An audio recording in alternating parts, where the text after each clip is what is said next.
Hello students, last lecture में हमने chapter 4 start किया था इलास्टिक स्ट्रिंग। आज हम डिस्कस करेंगे हॉरिजॉन्टल इलास्टिक स्ट्रिंग के बारे में। हमने एक हॉरिजॉन्टल टेबल लिया जिस पे हमने एक इलास्टिक स्ट्रिंग फिक्स कर दी।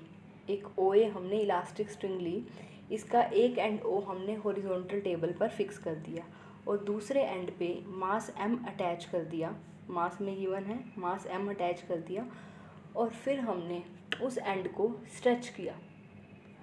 हमें बताना है कि मोशन किस तरह का रहेगा। एक बार स्टेटमेंट देख लेते हैं, देन हम डिस्कस कर लेंगे इसको diagrammatically. N elastic string of natural length L and modulus of elasticity lambda has one end fixed at point O on a smooth horizontal table. A particle of mass m is attached to the other end A, pulled to the position B where AB equals to A and let go. Discuss the motion. हमने एक horizontal table ले लिया, suppose this is horizontal table. उस पर हमने एक elastic string का एक एंड अटैच कर दिया। ओ ए हमने इलास्टिक स्ट्रिंग ले ली जिसकी लेंथ एल है, इसका ओ एंड हमने फिक्स कर दिया। दूसरे एंड ए पर कुछ मास एम अटैच कर दिया। इस मास को हमने स्ट्रेच किया, कहाँ तक स्ट्रेच किया? बी पोजीशन तक, यहाँ तक इसको लेके आए और उसके बाद रिलीज़ कर दिया, उसके बाद इसको छोड़ दिया। हमें बताना है स्ट्रिंग में किस तरह का मोशन रहेगा। अब यहाँ पर सबसे पहले ये हमारी ओ ए स्ट्रिंग है जिसकी नेचुरल लेंथ एल है। सपोज़ हमने ए एंड पे जो मास अटैच किया वो हमारा एम है। अब हम उसको बी तक लेके गए, बी तक हमने उस मास को यहाँ से यहाँ तक लेके गए, बी पोजीशन तक पुल करा हमने। अब जब हम पुल कर रहे हैं किसी टाइम टी पर, मास हमारा यहाँ पर भी होगा। ए पॉइंट से बी पॉइंट तक आप मास को स्ट्रेच कर रहे हो, पुल कर रहे हो, तो किसी पॉइंट टी पर जो मास की पोजीशन वो यहाँ पर भी आएगी, वो हमने पोजीशन ले ली पी।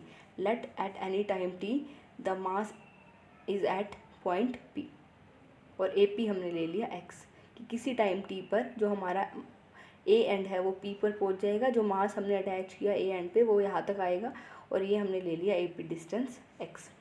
अब ए पी डिस्टेंस आपने एक्स लिया, अब आपने मोशन किया, जब यहाँ से यहाँ तक स्ट्रेच किया तो कुछ मोशन हुआ।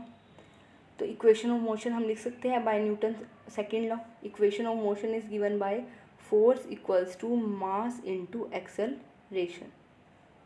अब फोर्स जो आपकी एक्ट कर रही है जब आप इस डायरेक्शन में, अभी हम इतना ही डिस्टेंस की बात करें, ए पी डिस्टेंस की, क्योंकि हमारा जो मास है, जो पार्टिकल है वो पी पॉइंट पर है। ए से पी तक आप लेके गए, ए से पी तक आप लेके गए तो जो टेंशन एक्ट करेगी वो अपोजिट डायरेक्शन में एक्ट करेगी। टेंशन आपकी ओपोजिंग फोर्स आती है। जब आप मास को इस डायरेक्शन में लेके जा रहे हो तो टेंशन आपकी अपोजिट डायरेक्शन में एक्ट करेगी। वो चाहेगी कि वो जो पार्टिकल है वापस, जो मास है वो वापस अपनी पोजीशन पे आए। सो जो यहाँ पर फोर्स एक्ट करेगी वो एक टेंशन फोर्स होगी। So from second law of motion we can write mass into acceleration. Acceleration is d2x over dt square is equals to force, M A equals to force, और यहाँ पर जो force है वो टेंशन फोर्स है। यहाँ negative sign इसलिए आ रहा है क्योंकि जो आपकी टेंशन है वो इस डायरेक्शन में एक्ट कर रही है और आप बॉडी को लेके जा रहे हैं इस डायरेक्शन में। आप बॉडी को, मास को इस डायरेक्शन में पुल कर रहे हैं, बट जो टेंशन फोर्स है वो अपोजिट डायरेक्शन में एक्ट कर रहा है और एक्स की डिक्रीजिंग डायरेक्शन में एक्ट कर रहा है। यहाँ से अगर आप यहाँ जा रहे हो तो एक्स इंक्रीज़ हो रहा है। एक्स आपका क्या होता है? यहाँ से यहाँ तक का डिस्टेंस, जहाँ पर मास है, जहाँ पर पार्टिकल है, बट आप बॉडी को इधर लेके जा रहे हो, मास को इधर लेके जा रहे हो, बट जो टेंशन एक्ट कर रही है वो इस डायरेक्शन में कर रही है, in the direction of decreasing of x. X decrease हो रहा है इस डायरेक्शन में। देखो यहाँ से अगर आप डिस्टेंस लो, सबसे ज़्यादा एक्स का होगा, यहाँ होगा, सबसे ज़्यादा एक्स की वैल्यू होगी यहाँ पर बी पर, फिर यहाँ, फिर यहाँ, फिर यहाँ, क्योंकि एक्स आपका यहाँ से लेकर जहाँ पार्टिकल है, पार्टिकल यहाँ है तो ये डिस्टेंस हो गया, पार्टिकल यहाँ है तो ये डिस्टेंस हो गया, पार्टिकल यहाँ है तो ये डिस्टेंस हो गया। तो जो टेंशन आपकी एक्ट कर रही है इस डायरेक्शन में वो एक्स की डिक्रीजिंग डायरेक्शन में एक्ट कर रही है, जो हम फोर्स लगा रहे हैं उससे अपोजिट डायरेक्शन में एक्ट कर रही है। सो यह नेगेटिव साइन आएगा। And we know tension is equal to lambda into extension over original length. Extension कितनी हुई? ए से लेकर पी तक आप लेके गए, कितनी एक्सटेंशन हुई? एक्स हुई। ओ ए तो नेचुरल लेंथ थी, उसके बाद आपने मास को पी पॉइंट तक लेके गए तो जो एक्सटेंशन हुई स्ट्रिंग में वो हुई X over original length, that is L. तो यहाँ से हम लिख सकते हैं d2x over dt square equals to minus lambda X over M L. अब आप अगर कंपेयर करो इसके साथ d2x/dt² equals to minus mu X के साथ, तो म्यू की वैल्यू हमारी आ जाएगी λ/ml। इस इक्वेशन को हमने कंपेयर किया d2x/dt² equals to minus mu X से, तो म्यू की वैल्यू आ गई λ/ml। सो अगर हमारी इक्वेशन ऑफ मोशन इस तरह की आती है d2x/dt² equals to minus mu X, तो वहाँ से हम क्या कह सकते हैं, जो हमारा मोशन है वो किस तरह का होगा, सिंपल हार्मोनिक मोशन। क्योंकि सिंपल हार्मोनिक मोशन के केस में जो आपकी इक्वेशन ऑफ मोशन बनती थी वो इस तरह की बनती थी d2x/dt² equals to minus mu x. So हमने यहाँ से ये कहा, जब हमने ए से लेकर स्ट्रेच किया पार्टिकल को, जब मोशन हुआ तो मोशन कैसा आया, सिंपल हार्मोनिक मोशन। अब सिंपल हार्मोनिक मोशन, यहाँ से स्ट्रेच किया, सिंपल हार्मोनिक मोशन हुआ, आप पार्टिकल को यहाँ पर ले गए, यहाँ पर पार्टिकल कहाँ आ गया, रेस्ट पे आ गया बी पॉइंट तक। तो सिंपल हार्मोनिक मोशन के केस में एम्पलीट्यूड क्या होता था, जहाँ से आपने स्ट्रेच करना स्टार्ट किया है वहाँ से लेकर जिस पोजीशन पे पार्टिकल रेस्ट पे आ गया, उन दोनों पॉइंट का डिस्टेंस आपका क्या आता था, एम्पलीट्यूड। अब यहाँ पर आपने यहाँ से स्ट्रेच करना स्टार्ट किया, पार्टिकल आपका बॉडी आपकी यहाँ पर रेस्ट पे आ गई, सो ये डिस्टेंस आपका क्या हो जाता था, एम्पलीट्यूड। मीन पोजीशन से लेकर पोजीशन ऑफ रेस्ट तक का डिस्टेंस आपका एम्पलीट्यूड रहता था। तो ए बी आपका यहाँ पर एम्पलीट्यूड बन गया, और ए बी हमारा कितना है, small A. So amplitude is A B, that is small A. Amplitude भी आपने फाइंड आउट कर लिया सिंपल हार्मोनिक मोशन का। अब तक आपने दो बातें यहाँ पर देख ली, एक तो मोशन सिंपल हार्मोनिक मोशन है, आपने यहाँ से कह दिया, और अगर सिंपल हार्मोनिक मोशन है तो एम्पलीट्यूड आपका आ गया स्मॉल ए। नाउ अब हम फाइंड आउट करेंगे एक्सेलरेशन है ये, एक्सेलरेशन से फाइंड आउट करेंगे वेलोसिटी। अगर आपको एक्सेलरेशन से वेलोसिटी फाइंड आउट करनी हो तो आप इंटीग्रेट करके फाइंड आउट कर सकते हैं। Now d2x/dt², this is acceleration. Acceleration को हम इस तरह से भी लिख सकते हैं, acceleration is given bye dv/dt, rate of change of velocity. इसको हम इस तरह से भी लिख सकते हैं dv/dx इंटू dx/dt, इस तरह से भी लिख सकते हैं हम। dx हमने इंसर्ट कर दिया, और dx/dt क्या है, rate of change of displacement, वो क्या होता है, वेलोसिटी। सो ये हो गया dv/dx into we. So acceleration का एक एक्सप्रेशन हमारा ये भी आ गया, v इंटू dv/dx। और ये एक्सप्रेशन आपको ध्यान होगा, हमने जब सिंपल हार्मोनिक मोशन का थर्ड चैप्टर का फर्स्ट आर्टिकल किया था, वहाँ पर एक्सेलरेशन का यही एक्सप्रेशन यूज़ किया था। तो ए की जगह मीन्स d2x/dt² की जगह हम v इंटू dv/dx लिख सकते हैं, इक्वल्स टू माइनस λx/lm। सो यहाँ से v dv आ गया minus λ/lm into x dx। Variable separate कर दिया हमने, इंटीग्रेट कर देंगे, इंटीग्रेट करेंगे तो यहाँ आ जाएगा v²/2, this is minus λ/lm constant, x का integration x²/2 plus c constant of integration. अब c की वैल्यू फाइंड आउट करने के लिए हम कंडीशन यूज़ करेंगे, जब पार्टिकल b पर है तो ए बी कितना हो गया, x की वैल्यू कितनी हो गई, a हो गई, और वेलोसिटी क्या हो गई, 0। देखो x आपका क्या बताता है, a पॉइंट से पार्टिकल का डिस्टेंस। जब पार्टिकल यहाँ पर आया तो ये x हो गया, x की वैल्यू किसके इक्वल हो गई, a के इक्वल हो गई, क्योंकि डिस्टेंस आप यहाँ से मेज़र कर रहे हो, पार्टिकल यहाँ पर है, ये डिस्टेंस हमारा x हो गया। जब पार्टिकल यहाँ है तो ये हमें पता है ये कितना है, a b कितना है, a है, तो x की वैल्यू a के इक्वल हो गई। और b पॉइंट पे वेलोसिटी क्या आ रही है, 0 आ रही है, तो क्योंकि b पॉइंट पे पार्टिकल रेस्ट पे आ रहा है। सो एट b x इज a, v इज 0। आप यहाँ पुट कर देंगे इक्वेशन 2 में, v इज 0, ये टर्म 0 हो जाएगी। This is λ/2lm into x की जगह क्या आ गया a, तो ये a² प्लस c हो गया। सो यहाँ से आपने c की वैल्यू फाइंड आउट कर ली, बैक सब्सटीट्यूट कर दी इक्वेशन 2 में। सो आपका वेलोसिटी का एक्सप्रेशन आ गया। अब वेलोसिटी आपकी मैक्सिमम कब हो गई, जब x की वैल्यू क्या हो जाएगी, 0, और x की वैल्यू 0 कब हो गई होगी, जब आपका पार्टिकल x आपका देखो क्या रहता है, a पॉइंट से डिस्टेंस, a पॉइंट से जहाँ भी पार्टिकल है वो डिस्टेंस। अब डिस्टेंस 0, x 0 कब होगा, जब पार्टिकल यहीं पर है, आप यहीं से डिस्टेंस मेज़र कर रहे हो, और डिस्टेंस 0 कब होगा, जब पार्टिकल यहीं पर ही होगा। इट मीन्स हमें पता है जब x 0 होगा तो ही वेलोसिटी मैक्सिमम आएगी। यहाँ से आप देख के बता सकते हो, जब x 0 होगा वेलोसिटी मैक्सिमम हो गई, और x 0 कब होगा, जब पार्टिकल a पर ही होगा। सो पार्टिकल की जो मैक्सिमम वेलोसिटी है वो a पर होगी, हम ये कह सकते हैं। और मैक्सिमम वेलोसिटी कितनी होगी जब x को 0 पुट कर दोगे, v² is this λ/ml into a², और we can say v is under root λ/ml into a। So this is the velocity of the particle, or we can say maximum velocity of particle at point A point पर maximum velocity होगी। अब आप motion discuss करना चाह रहे थे कि motion किस तरह से रहेगा। आपके पास ये नेचुरल लेंथ थी स्ट्रिंग की, उसके बाद ए पॉइंट पे आपने मास अटैच किया और इसको पुल किया तो मोशन हुआ तो यहाँ से यहाँ तक आपने देखा मोशन किस तरह का हुआ, सिंपल हार्मोनिक मोशन। जो सिंपल हार्मोनिक मोशन हुआ यहाँ से यहाँ तक का और हुआ। अब यहाँ पर पार्टिकल क्या हुआ, रेस्ट पे आ गया, बी पे वेलोसिटी ज़ीरो हो गई। बट वेलोसिटी तो ज़ीरो हो गई, बट इस डायरेक्शन में एक टेंशन एक्ट कर रही थी। जब हमने मास को इस डायरेक्शन में स्ट्रेच पुल किया तो इस डायरेक्शन में एक टेंशन एक्ट कर रही थी। उस टेंशन की वजह से वापस मास इस डायरेक्शन में मूव करना स्टार्ट कर देगा। अब यहाँ से यहाँ तक अगेन आपका मोशन कैसा हो जाएगा, सिंपल हार्मोनिक मोशन। और ए पॉइंट पे आपकी क्या आ जाएगी, वेलोसिटी मैक्सिमम। इतना हमने फाइंड आउट कर लिया है। हमने एक तो ये फाइंड आउट किया, जब पार्टिकल ने मूव करना स्टार्ट किया उसका मोशन सिंपल हार्मोनिक मोशन है। बी पॉइंट पे पार्टिकल रेस्ट पे आ गया, बट क्योंकि टेंशन कुछ इस डायरेक्शन में एक्ट कर रही थी तो मास वापस इस डायरेक्शन में मूव करेगा और ए पॉइंट पे वेलोसिटी पार्टिकल की मास की मैक्सिमम हो गई। अब यहाँ पर आ गई मैक्सिमम वेलोसिटी और ये लेंथ कितनी है, एल, यहाँ पर है मैक्सिमम वेलोसिटी। तो अब पार्टिकल के पास मास के पास वेलोसिटी है तो वो इस डायरेक्शन में मूव कर रहा है, कंटिन्यू रखेगा मूव करना क्योंकि यहाँ पर उसके पास वेलोसिटी है। अब वो मूव करेगा। अब ये कितनी आ गई, अब ये तो नेचुरल लेंथ ही आ गई, यहाँ पर एक्सटेंशन नहीं है। जब पार्टिकल ए से इधर मूव करेगा तो अब क्या होगा, स्ट्रिंग में कोई भी स्ट्रेचिंग नहीं है तो टेंशन भी एक्ट नहीं करेगी। जब ए से इधर ले गए, नेचुरल लेंथ से आगे ले गए तो अब तो हो स्ट्रेचिंग हुई थी तो टेंशन भी थी। बट अब जब यहाँ से ए पर वेलोसिटी है पार्टिकल मास के पास, जब वेलोसिटी है तो इधर मूव करेगा। अब मूव इधर कर रहा है, वेलोसिटी है और टेंशन एक्ट नहीं कर रही तो क्या होगा, यूनिफॉर्म वेलोसिटी के साथ ही मूव करेगा।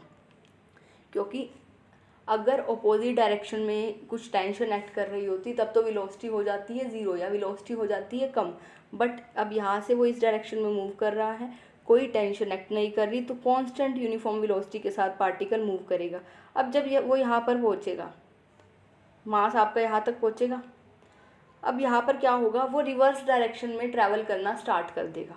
रिवर्स डायरेक्शन में उतनी ही लेंथ ट्रैवल, जब तक वो एल लेंथ ट्रैवल करता है, ओ ए आपकी एल थी, वो ओ ए डैश इतना distance L same distance travel करेगा यूनिफॉर्म वेलोसिटी के साथ, क्योंकि यहाँ पर भी उसके ऊपर कोई भी टेंशन एक्ट नहीं कर रही। उसके बाद अगर वो फर्दर मूव कर रहा है, क्योंकि यहाँ पर पार्टिकल के पास वेलोसिटी है, यूनिफॉर्म वेलोसिटी से वो मूव कर रहा है, यहाँ पर वेलोसिटी है तो वो अगेन मूव करेगा इधर क्योंकि वेलोसिटी है।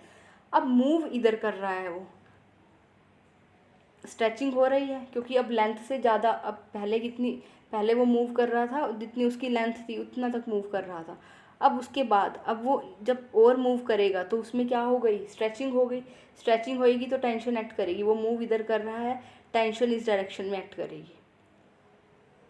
मूव वो इधर कर रहा है, अब मूव इधर कर रहा है, टेंशन इधर एक्ट कर रही है, कहीं ना कहीं जाकर उसकी वेलोसिटी ज़ीरो हो जाएगी और वो वेलोसिटी ज़ीरो उतने ही डिस्टेंस पर होगी जितना डिस्टेंस ये था A B A. So A dash से बी डैश जब ये ए के इक्वल हो जाएगा तो पार्टिकल की वेलोसिटी ज़ीरो हो जाएगी। बट इस डायरेक्शन में कुछ टेंशन एक्ट कर रही थी तो उस टेंशन की वजह से, उस फोर्स की वजह से जो ये आपका एंड है, वो पार्टिकल है, वो वापस इस डायरेक्शन में मूव करेगा।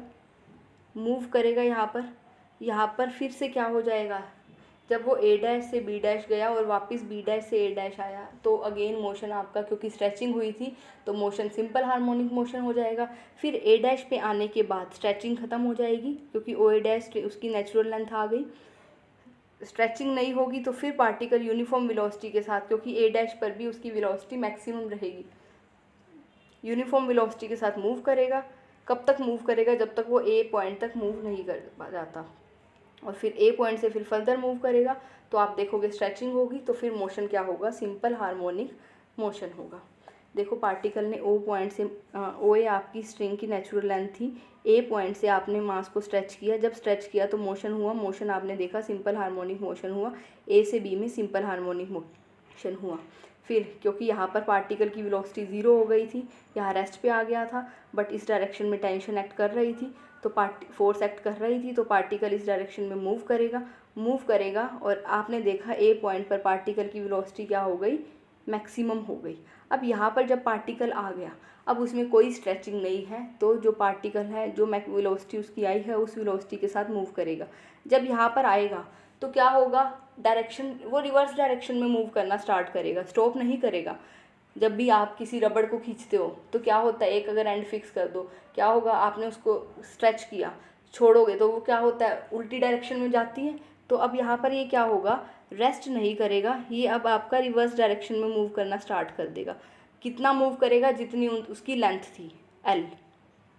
अब यहाँ से फिर वो फर्दर मूव करेगा, या जब तक ये लेंथ ट्रैवल कर रहा है तब तक कोई स्ट्रेचिंग नहीं हो रही। यहाँ पर वो यूनिफॉर्म वेलोसिटी के साथ मूव करेगा, ए से लेकर ए डैश तक वो यूनिफॉर्म वेलोसिटी के साथ मूव करेगा। ये भी एल है, ये भी एल है, बस डायरेक्शन रिवर्स हो जाती है। जब आप किसी को खींच के छोड़ते हो तो वो उल्टी डायरेक्शन में जाता है, ये वही हो रहा है। यहाँ से आप तक आपने इसको स्ट्रेच किया, ये बी से ए वापस आया, यहाँ से यहाँ तक तो आपका सिंपल हार्मोनिक मोशन हुआ, बट यहाँ से वो यूनिफॉर्म वेलोसिटी के साथ मूव करेगा। ओ पे आने के बाद वो रिवर्स डायरेक्शन में उतनी ही लेंथ तक मूव करेगा।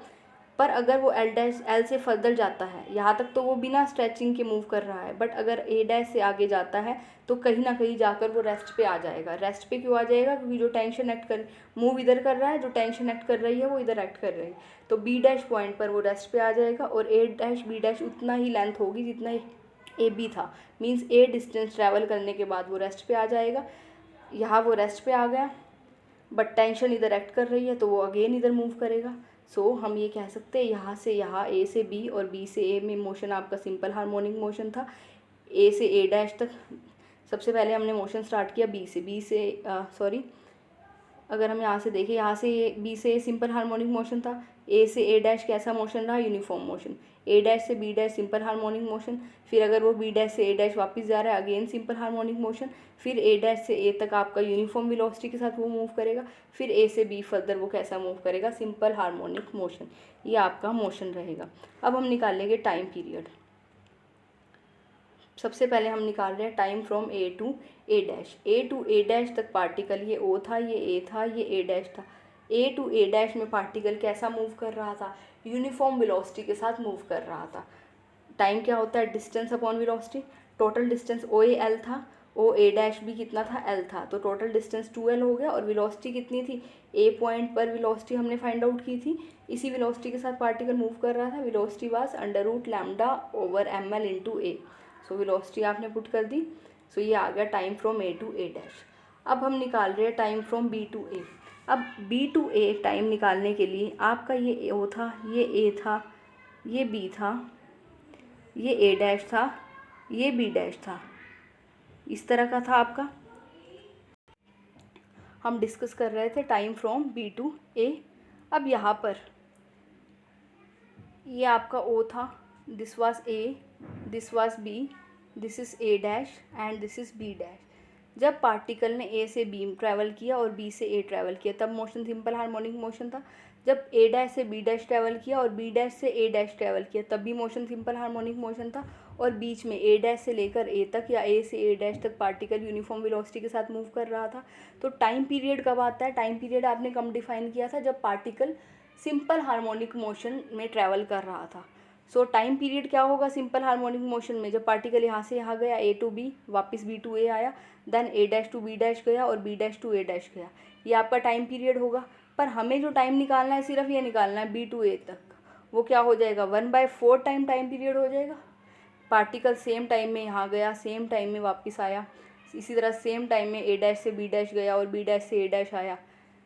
हमें निकालना है सिर्फ एक बी टू ए, ये टाइम निकालना है। तो ये 1/4 टाइम पीरियड हो जाएगा। टाइम पीरियड इज़ 2π/√μ और म्यू की वैल्यू आपने निकाली थी जब हमने कंपैरिजन किया था, that is this, mu is this.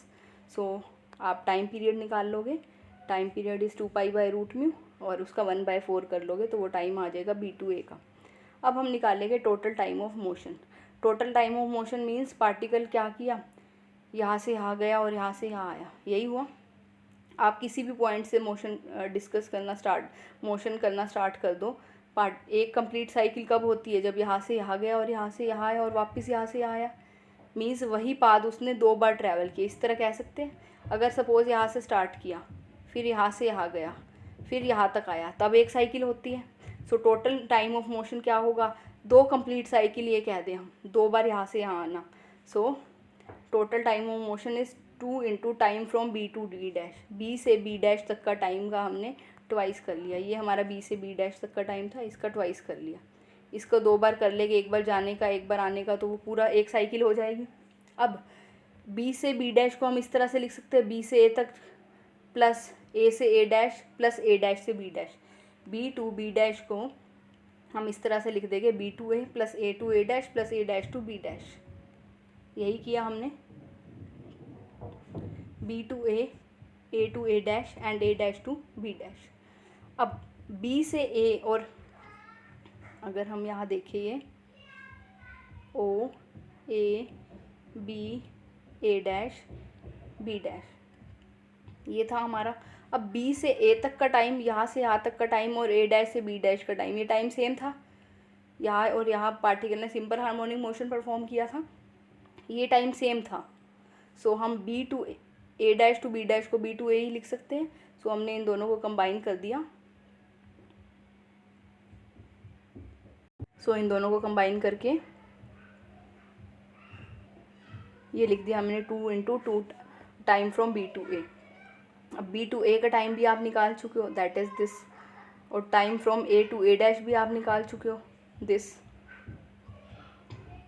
तो बी टू ए टाइम लिख दिया आपने, और time from A to A dash लिख दिया। सो सिंप्लीफाई कर लोगे, सो ये हमारा आ गया टाइम ऑफ मोशन, पूरे मोशन का। इसमें इसने सिंपल हार्मोनिक मोशन भी एग्जीक्यूट किया और यूनिफॉर्म वेलोसिटी के साथ भी मूव किया। नेक्स्ट लेक्चर में हम वर्टिकल इलास्टिक स्ट्रिंग के बारे में डिस्कस करेंगे। Thank you.